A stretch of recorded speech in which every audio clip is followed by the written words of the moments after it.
Sean bienvenidos a Notilla, el noticiero que te mantiene informado al instante. El día de hoy realizaremos un especial acerca de dos grandes problemáticas de Colombia. La primera de ellas, la corrupción, y la segunda, la violencia. Abordaremos estos temas tan críticos que afectan a nuestra sociedad de la mano de dos grandes expertos que conocen acerca de estos temas. Soy Johan y el día de hoy nos acompañarán nuestros dos especialistas en estos temas, Karen y Sebastián. Comencemos. La corrupción es sin duda uno de los grandes problemas que ha afectado a nuestro país, pues desde el 2023, según el IPC, el índice de la percepción de la corrupción, Colombia obtuvo una puntuación de 40 sobre 100. Eso nos ha demostrado que aún existen problemas estructurales en nuestro país. Totalmente de acuerdo contigo, Sebastián. Si bien el índice muestra una leve mejoría frente a la corrupción en nuestro país, aún se sigue percibiendo en las calles y la ciudadanía sigue sintiendo que los índices siguen siendo muy altos, se siguen presentando graves casos de corrupción en nuestras instituciones, lo cual nos marca una gran problemática que aún no se ha logrado resolver. Pero me surge una duda y es, ¿podrías hablarnos acerca de alguno de los enfoques de la corrupción? ¿Explicarnos un poco más a detalle acerca de esto? Así es, la corrupción se puede estudiar desde cuatro enfoques multidisciplinarios. El primero de ellos es la parte económica, donde el autor nos proporciona una fórmula donde dice que la corrupción aumenta con el monopolio más la discrecionalidad y restándole a esto la rendición de cuentas. Podemos ver también un enfoque jurista donde nos dice que la corrupción afecta de manera normativa el Estado de Derecho y por último el enfoque político donde nos dice que se busca afectar la legitimidad política. Muy interesante conocer estos enfoques que nos planteas acerca de la corrupción. Recientemente estuve leyendo y encontré uno que se relaciona con la parte cultural y social, en la cual se nos plantea que la corrupción es un problema estructural de las sociedades, es un problema que se aborda desde ellas y que se puede relacionar directamente con el clientelismo.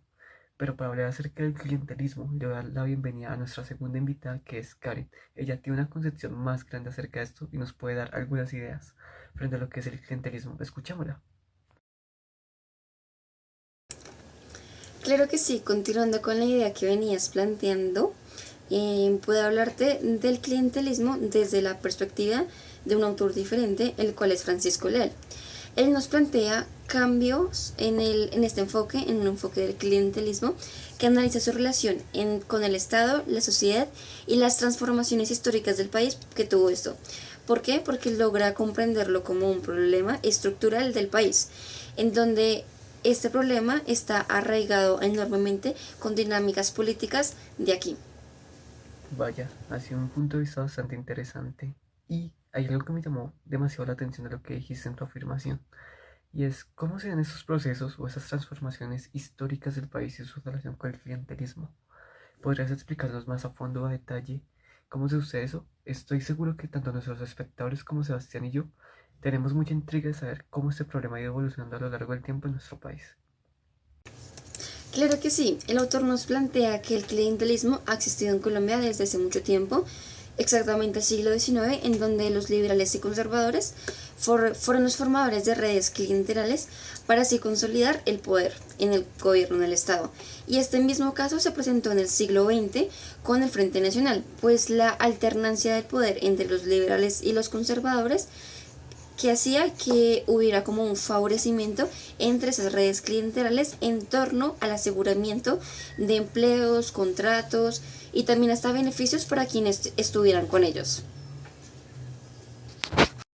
Wow, tenemos dos puntos de vista bastante interesantes en la intervención que acaba de hacer Karen.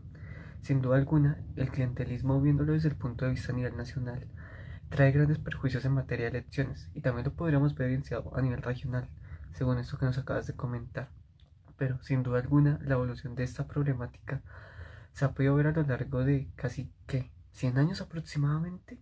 Ya no es lo que vemos hoy en día en materia de clientelismo, en torno a las decisiones, en torno a las elecciones, que se practique ese tipo de prácticas puede llevar a personas que no están preparadas a ocupar grandes cargos, que sea una desviación de recursos, y esto afecta al país y genera problemas estructurales de base, los cuales podríamos evidenciar a partir de esa práctica. Así es, de hecho el problema del clientelismo estructurado en materia política se puede ver en dos frentes, a nivel regional y también a nivel nacional. El primero, a nivel regional, pues tenemos que este clientelismo se da por medio de un intercambio de favores entre unos y otros. Estos buscaban que un beneficio mutuo para pues su conveniencia, mientras que el otro, el nivel nacional, podemos evidenciar que se da en un sistema donde los intereses privados de las élites políticas se imponen sobre los objetivos colectivos, y este modelo que hace que se permita una reproducción del bipartidismo y hay lugar a una clase política que como casta profesional monopoliza los beneficios de este sistema político. Vaya, ese tema deberíamos llevarlo más a profundidad y a debate, y no pasarlo tan desapercibido ni normalizar una práctica de este tipo. Desde mi perspectiva y conocimiento acerca del clientelismo, tengo entendido que se puede ver como una relación de mutuo beneficio, ¿no? Digamos que he leído algunos autores que la explican como una relación patrón-cliente, en donde el patrón busca a esa persona, le da un beneficio a cambio de la lealtad de la otra. Este es otro tipo de relación que se da en el clientelismo y la de patrón-patrón, en donde básicamente dos personas con poder se ayudan mutuamente a cambio de favores y buscar su beneficio propio. Y por último tenemos la relación cliente-patrón, la cual sin duda alguna me llama bastante la atención, porque es aquel que hace de cliente, tiene un poco más de poder, interviene en las relaciones directamente entre un patrón superior y otra persona de menor nivel, buscando así asegurar unas relaciones entre estas. Sin duda algunas son perspectivas bastante interesantes acerca del clientelismo y que nos llevan a reflexionar cómo se está dando esto, cómo se podría ver. No sé si Sebastián tiene algo más que agregar sobre este tema. Continuando con tu idea, y como lo venía mencionando Karen, el clientelismo se puede identificar de tres maneras. El primero de ellos es el tradicional, donde existen unas jerarquías sociales, donde una persona con más poder le da algo a cambio a una persona con menos poder y éste le ofrece su lealtad. El segundo clientelismo es el moderno, donde ya se empiezan a utilizar los recursos del Estado y se empieza a hacer uso de terceros para mantener las relaciones clientelares. Y ya el último clientelismo es el de mercado, donde se entiende una descentralización y una competencia del poder, donde actores tanto privados como públicos e incluso civiles participan de ello. Gracias por esa grandiosa intervención tanto de Karen como Sebastián. Ahora, ustedes que nos están viendo desde casa, quisiera que compartieran en la caja de comentarios qué opinan acerca del clientelismo, cómo ven esa problemática en el país. ¿Creen que tiene solución? ¿Creen que el clientelismo puede llegar a ser bueno o malo? No sé, coméntenos qué opinan acerca de esto. Y ahora, dejando un poco de lado el tema del clientelismo, quisiera saber si existen otros tipos de corrupción que podamos ver manifestados en el país. Karen y Sebastián, ¿podrían hablarnos de otras formas de corrupción y cómo esas se manifiestan aquí? Que sí, de hecho hay un texto titulado Corrupción y Crecimiento Económico de dos autores, Guillermo Perry y Víctor Saavedra, en donde nos hablan justamente de esto, de la estrecha relación que existe entre estos temas, ¿no? En donde ellos destacan que la corrupción tiene efectos perniciosos sobre la asignación de recursos públicos, también la calidad de los servicios y por último la percepción de la legitimidad institucional. A nivel económico, esto que hace que haya una reducción de competitividad, limita la intervención y también hace que se genere una desconfianza generalizada entre todo como la sociedad, ¿no? Además, también afecta la disposición de los ciudadanos para pagar los impuestos, también los servicios públicos y otros temas, ¿no? Claro, totalmente entendible. Si tenemos instituciones débiles, si hay una estructura débil, es normal que la ciudadanía y uno no confíe en las instituciones del país, porque al final uno se cuestiona qué hacen allí, cómo se administran los recursos, cómo se manejan, para qué están destinados, porque muchas veces no se logra ver aquello que tanto prometen, aquello que tanto dicen, sino solo problemas estructurales en materia de corrupción. No sé si por otro lado Sebastián tiene algo más que agregar acerca de este tema. Así es, y aparte de lo mencionado por Karen, de lo cual ya es grave, les puedo también hablar de otros mecanismos de cómo se manifiesta la corrupción en Colombia. Entre ellos encontramos el soborno, el nepotismo y el tráfico de influencias. Cuando hablamos de soborno hacemos referencia a ese pago hacia el funcionario para obtener un favor a cambio. Cuando hablamos de nepotismo se hace referencia a esos puestos que se dan a personas que no son idóneas y que no cuentan con las capacidades suficientes para estar allí presentes. Y también cuando hablamos de nepotismo hacemos referencia a esos puestos ocupados por familiares que sin ocupar el mérito se encuentran ocupando estos puestos. También el tráfico de influencias es cuando se hace uso de la influencia personal para obtener algo y obtener también un cambio. Que para finalizar un poco las ideas que han venido compartiendo nuestros expertos, he conocido que la corrupción se puede clasificar en tres tipos. La primera de ellos es una corrupción blanca, la cual es normalizada y aceptada por la sociedad. La segunda es una corrupción gris, la cual podemos comprender como aquella que repudia un sector de la sociedad y el otro la acepta. Y por último tenemos la corrupción negra, la cual es rechazada por todos los sectores de la sociedad. Sin duda alguna, es interesante conocer cuál es la perspectiva que tienen ustedes, nuestros oyentes, acerca de la corrupción. ¿Cuál creen que sea más seguido en el país? Déjenoslo saber en la caja de los comentarios. Por otro lado, vamos a hablar acerca de un caso reciente de corrupción que detectó la Contraloría. Entonces, vamos allá, vamos a analizarlo y me gustaría saber tanto la opinión de ustedes como de nuestros expertos acerca de este tema. El caso del que vamos a hablar acerca de corrupción fue un gran hallazgo de la Contraloría. Este caso se titula Vía de la Prosperidad. ¿Qué fue lo que sucedió? Básicamente, se malversaron los recursos de este proyecto que tenía inicialmente previsto hacer 52 kilómetros de vía para favorecer a 11 municipios de Magdalena. ¿Qué pasó en este proceso? Básicamente, esos 52 kilómetros de vía tenían un costo de 466 mil millones de pesos, de los cuales 200 mil millones provenían de recursos de regalías. Al final, no se terminó llevando a cabo casi nada de esta vía ni de este proceso, e inclusive en investigaciones que ha realizado la Fiscalía, se llegó a ver que hubieron desvíos de recursos, que al momento de firmar los contratos no se contaban con los estudios necesarios para la renovación de esta vía, y por último que esto significaron pérdidas de alrededor de 76 mil millones de pesos. ¿Qué sucedió al final? Básicamente, se construyeron solo 18 kilómetros de vía por un valor total de 332 mil millones de pesos, lo que lamentablemente dejó en la misma problemática a estos 11 municipios. Quisiera saber ustedes qué opinan acerca de este caso y lo que se logra ver. Un poco de peculado, un poco de firma de contratos así porque sí, y creen que resulte algo de todo esto. Quisiera escuchar su opinión.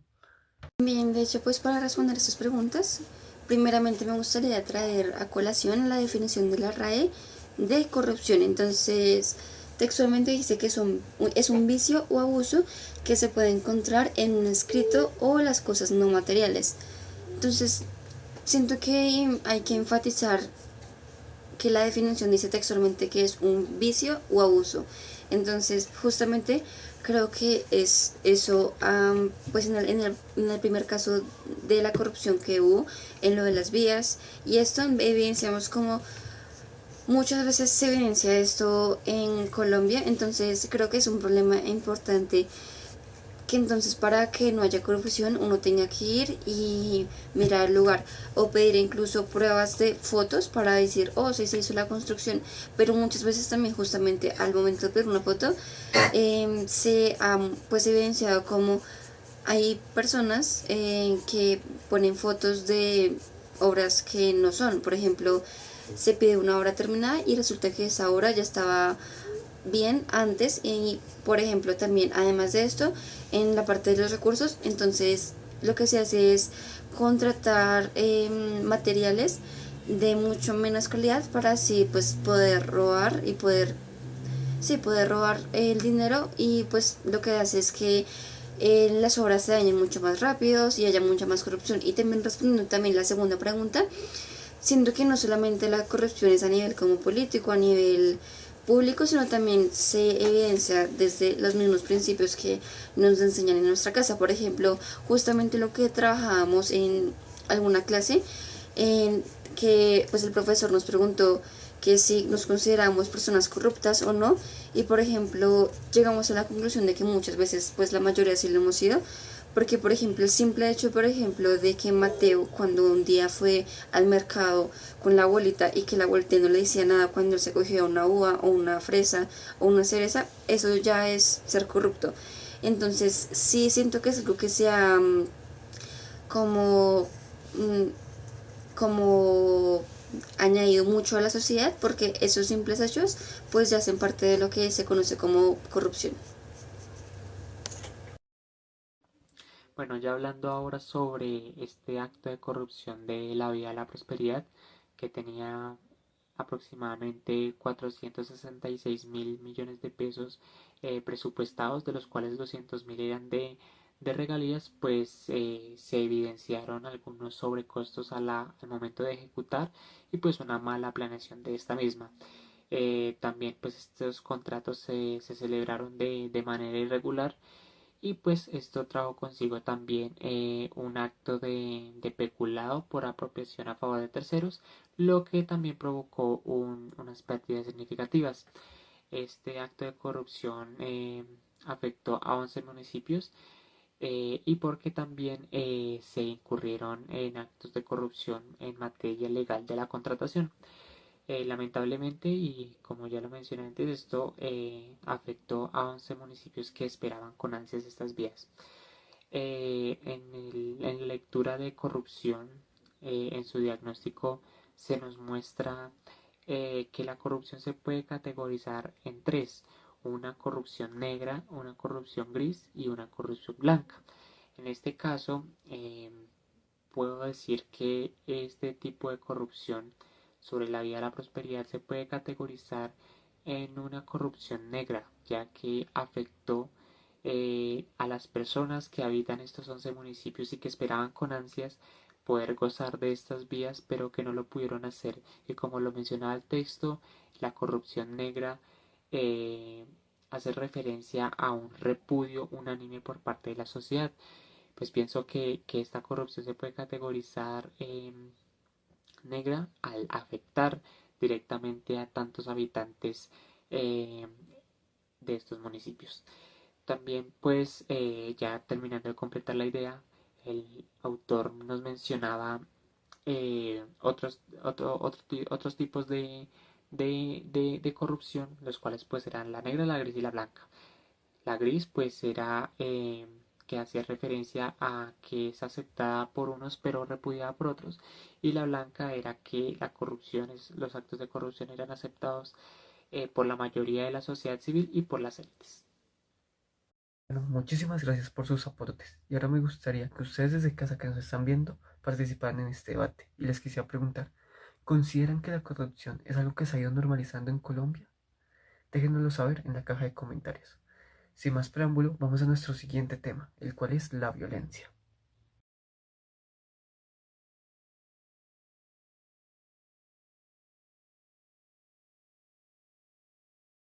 Ahora pasaremos a hablar acerca de la violencia, el cual es un tema bastante fuerte y ha marcado lamentablemente parte de la historia de nuestro país.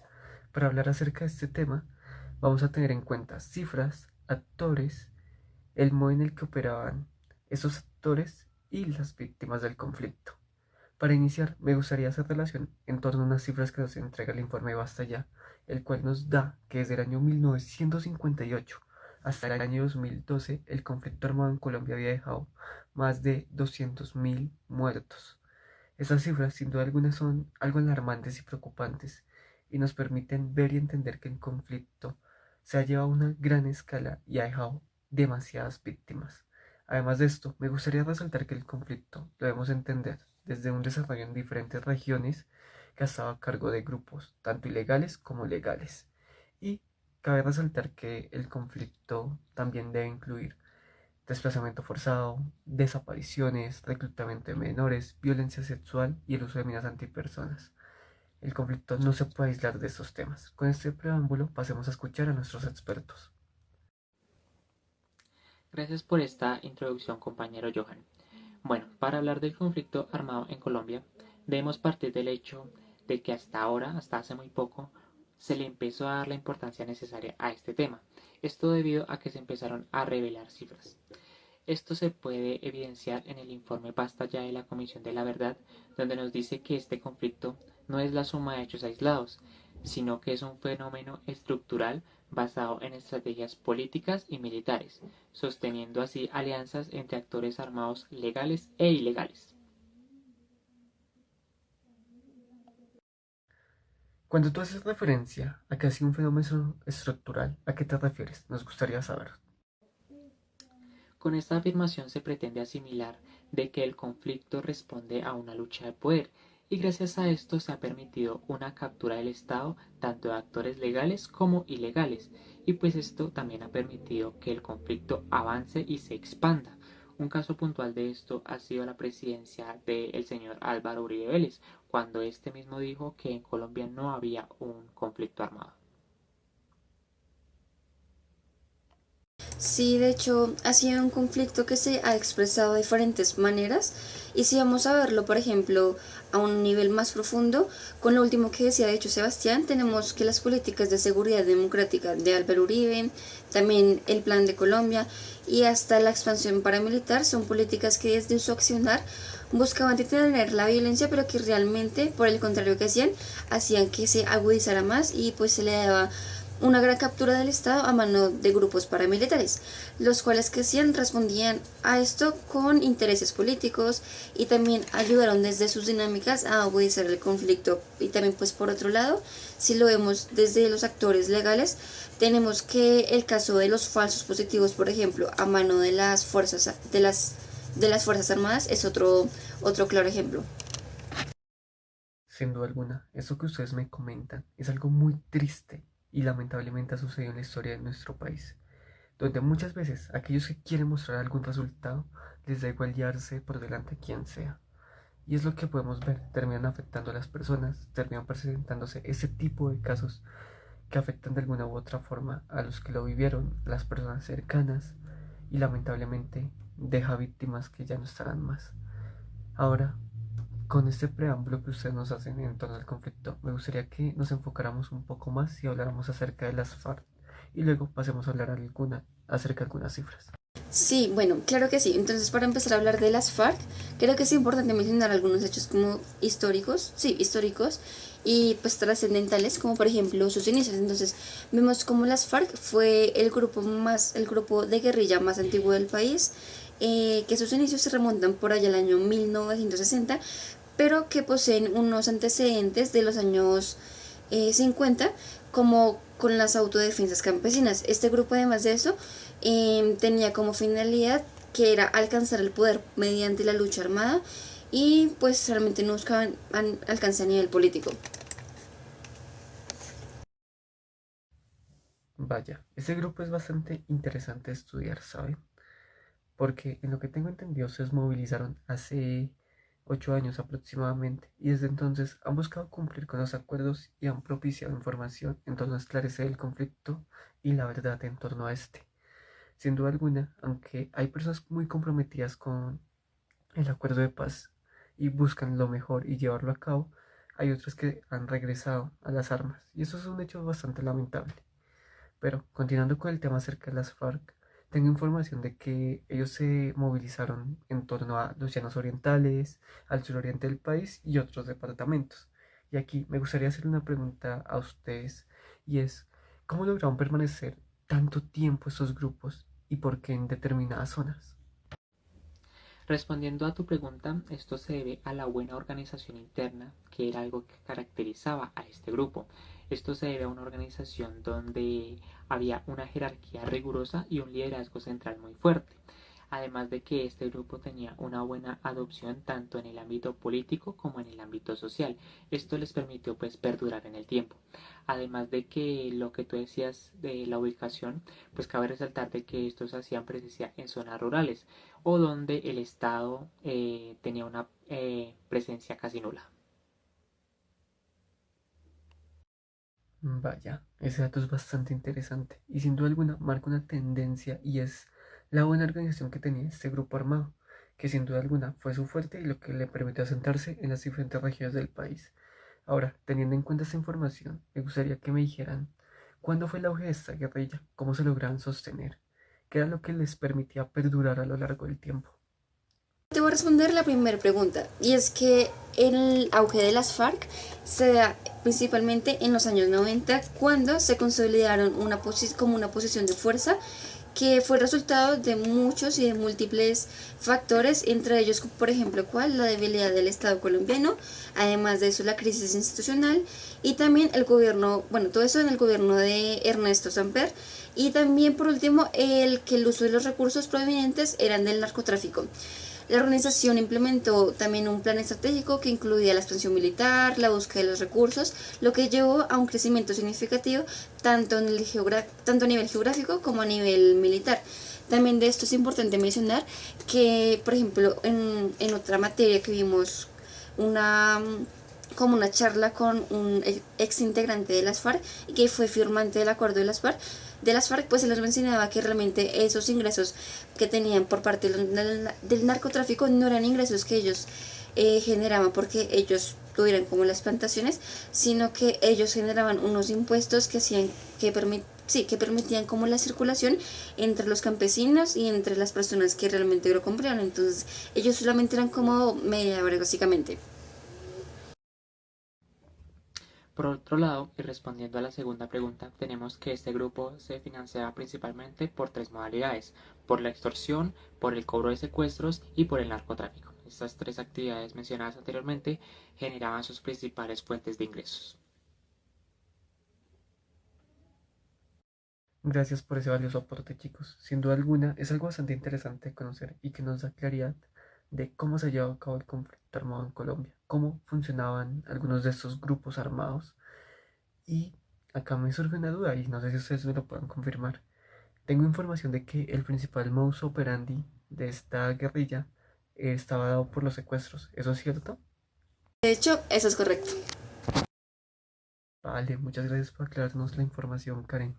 Ahora, ya que conocimos acerca de las FARC, me gustaría que habláramos un poco acerca de las cifras del conflicto y ustedes me dan su opinión frente a lo que les voy a comentar de aquí en adelante.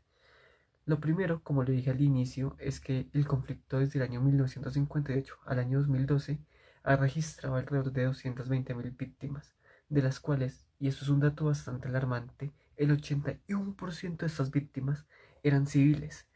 Entonces mi pregunta es, ¿qué opinan ustedes acerca de que la mayoría de los muertos del conflicto sean civiles? ¿Qué tipo de conflicto creen que se ha generado en Colombia? Me gustaría escucharlos. Sí, bueno, esta cifra es correcta y nos muestra que aunque habían grupos armados como las FARC y también el gobierno, la gran mayoría de las personas que sufrieron fueron pues ciudadanos comunes, ciudadanos sin ninguna relación con la lucha armada. Entonces, en lo personal, creo que este conflicto puede definirse como un conflicto asimétrico. ¿Por qué? Porque los grupos armados como las guerrillas no tenían el poder o los recursos para enfrentarse directamente al gobierno de la misma manera como con la misma capacidad, pero aún así fueron los que causaron mucho daño. Además de esto, el Estado colombiano tenía muchas fuerzas, pero también enfrentaba grandes desafíos debido a la geografía pues, de las divisiones en donde estaban dentro de todo el país, que estaban principalmente en la cordillera y otros lugares, pero sí. Además de esto, lo que llama la atención mía es que la violencia no solo afectó a los involucrados en la lucha, sino que también afectó a muchas personas que ni siquiera estaban ahí como bueno, que no tienen como ninguna relación y que realmente eran inocentes y que muchas veces no nos damos de cuenta de eso y falta analizar como que realmente son cifras para muchas personas, pero solo decir como 10 personas, realmente no solo son 10 personas, sino son 10 personas y su familia. Y son muchas vidas, entonces eso. Bueno, yo creo que el conflicto armado en Colombia ha sido uno de los episodios más trágicos y complejos de nuestra historia, ¿no? Y pues estas cifras que se nos muestran acá, la verdad es que son estremecedoras y reflejan un gran impacto que ha tenido la sociedad colombiana, pues eh, porque se han visto perjudicados por este conflicto armado. Estos datos no solo evidencian que hay un conflicto entre los grupos armados, sino que se ha visto afectada a la sociedad civil que no participa directamente de estos conflictos, pero que se han visto perjudicadas, ¿no? Yo sí pienso que se debe priorizar los derechos humanos, la justicia, la reparación y la no repetición. Y pues asimismo ver al conflicto armado no como un conflicto interno, sino verlo como un desafío para una construcción de la paz sostenible y duradera. Wow, qué gran aporte nos acaban de dar y eso nos deja una buena reflexión en torno al tema. Por otro lado, y continuando con el hilo conductor de esta parte del programa, quisiera saber, ustedes que nos sintonizan, ¿qué opinan acerca de estas cifras? ¿Cuál es su opinión frente al conflicto armado en Colombia? Ahora, continuando con nuestros invitados, la siguiente pregunta que les quiero hacer va encaminada en torno a la cifra del desplazamiento forzado, en donde se reportan alrededor de 4.7 millones de personas han sido desplazadas y existe alrededor de 25.000 desaparecidos. En un testimonio reciente que tuvimos la oportunidad de escuchar, una señora que fue víctima del desplazamiento nos decía que eso se da a partir de amenazas, que muchas veces se da para que deban abandonar sus municipios, veredas y, en casos más extremos, deban abandonar lo que viene a ser su propio departamento. Esta señora nos cuenta que cuando llegó a la ciudad, a la capital, fue un proceso un poco difícil al inicio y recogió varios testimonios de personas con las que ha compartido, las cuales le han dicho que esperaban un trato más amable, más empático de parte de los administradores públicos, aparte de los funcionarios públicos, en torno a lo que ellos han tenido que vivir. Entonces yo quisiera preguntarles a ustedes, frente a esa afirmación y los datos que tenemos, ¿qué opinan acerca de las políticas generadas para reconocer a las víctimas? ¿Y qué ven en estas cifras? ¿Qué es lo que logran detectar? Bueno, yo creo que las cifras sobre el desplazamiento forzado y las desapariciones en Colombia pues también son desgarradoras y evidencian la gran magnitud del dolor humano, ¿no? Y pues estas historias también reflejan dolor y pérdida y estas nos invitan también a reflexionar profundamente sobre la responsabilidad del Estado, sobre el reconocimiento y la atención adecuada a estas víctimas. El testimonio de nuestra invitada nos mencionaba la falta de empatía y la comprensión del Estado, y este se ha vuelto un problema recurrente, ¿no? Y también en las políticas públicas colombianas, ya que pues hay una desconexión entre las necesidades reales de las víctimas y las respuestas institucionales. Yo creo que es fundamental que las políticas brinden una atención adecuada a las víctimas y no solo se limiten a reconocimientos simbólicos o a indemnizaciones económicas, sino que haya un enfoque más integral, donde haya una restitución de los derechos, una reconstrucción del tejido social y sobre todo las garantías para la no repetición. Yo creo que en conclusión las cifras y los testimonios nos llaman a fortalecer los esfuerzos para que se pueda evitar que las víctimas lleguen a repetir este tipo de tragedias y para asimismo construir una paz más equitativa, justa e inclusiva. Bien, en lo personal como opinión, creo que este conflicto fue, bueno, se puede definir como un conflicto asimétrico.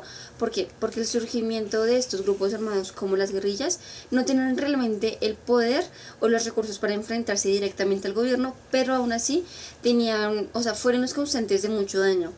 Entonces el Estado colombiano, además, por otro lado, tenía mucha más fuerza, pero también tenía que enfrentar grandes desafíos, como por ejemplo la geografía y las divisiones de la cordillera por donde estaban estos grupos, ¿no?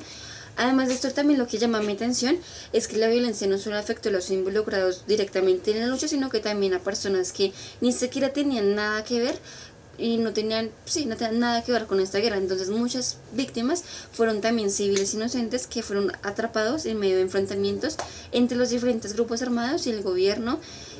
Además de esto, la violencia está completamente indiscriminada por lo anterior dicho, haciendo que existieran masacres, desplazamientos forzados, secuestros y también ataques contra comunidades enteras.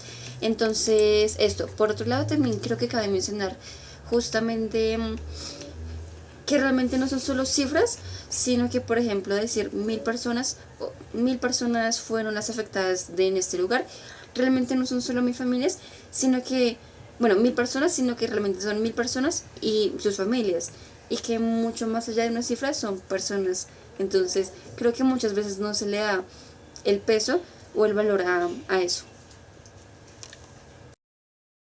Por último, y ya para poder cerrar con este especial que hemos tenido el día de hoy, me gustaría hacer énfasis en los métodos utilizados por los grupos armados en torno al conflicto, donde tenemos que las FARC se destacan por hacer uso del secuestro y el sabotaje de las estructuras.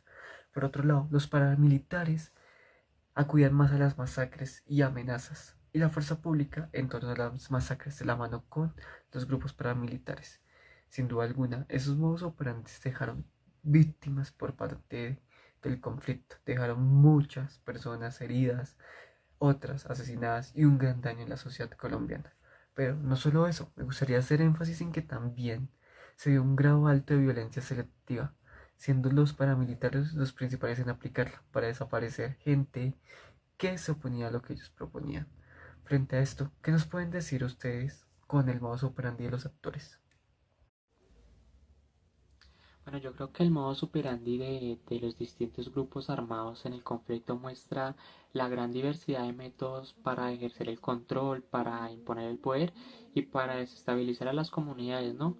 Por ejemplo, las FARC a la hora de recurrir al secuestro y al sabotaje buscaban pues también generar la presión política para financiar sus operaciones, pero estas tácticas, aunque estaban diseñadas para debilitar el Estado, tuvieron un impacto directamente hacia la comunidad civil de manera desproporcionada. El secuestro también en particular y los crímenes también da una percepción que marcó la parte social y generó pues un poco de repudio y de profundas cicatrices a familias y a personas que se vieron perjudicadas directamente en estos conflictos. Por otro lado, los paramilitares utilizaban métodos un poco más característicos, podría decirse así, como las masacres, las amenazas y la violencia selectiva, que prácticas que especialmente iban dirigidas hacia los líderes sociales, los sindicalistas y las comunidades rurales con el objetivo de consolidar el poder territorial, pero que eh, se volvió una violencia extrema y sin importar lo que fuera para mantener su posición eh, estratégica y pues de eliminar a la oposición, pues actuaban de esta manera. En conjunto, pues estas tácticas evidencian que el conflicto armado fue muy multifacético por parte de los actores armados y esto pues ha dejado de lado el respeto hacia los derechos humanos, hacia el derecho internacional humanitario también, y pues que estos grupos armados priorizaron su agenda sin importar el costo de las vidas de nuestros colombianos. En cuanto al testimonio de la señora que mencionas anteriormente, pues siento que realmente es muy comprensible que ella busque mayor empatía y comprensión por parte del Estado, ya que prácticamente después de haber perdido todo, de haber perdido su hogar, de haber perdido su tierra, lo mínimo que esperarían es ser apoyados y entendidos por parte de las autoridades. Por otro lado, respecto a las políticas para reconocer a las víctimas, hay dos que considero importantes. La primera es la Ley de Víctimas y Restitución de Tierras del 2011. En esta ley fue creada principalmente para reconocer los derechos de víctimas del conflicto armado, especialmente de aquellos que fueron desplazados. ¿A través de dos mecanismos? La primera es que el Estado se comprometió a ayudarlas a que recuperen sus tierras, y la segunda, si no es posible esto, lo anterior, es darles una compensación económica, pues para que así tengan un apoyo. Pero pues actualmente y sin embargo la implementación de esta ley ha sido realmente muy lenta, porque muchas víctimas siguen esperando que sus tierras sean restituidas, sean devueltas, y si no es así, pues que reciban una compensación adecuada, pero pues tampoco se ha visto bien. Y la segunda es el programa de reparación integral a las víctimas. Este programa busca ofrecer ayuda psicológica, ayuda social y ayuda económica a las personas que han sufrido por el conflicto armado. Además, se les da el derecho a la reparación simbólica como actos de reconocimiento, y también a la posibilidad de que su sufrimiento sea reconocido a nivel público.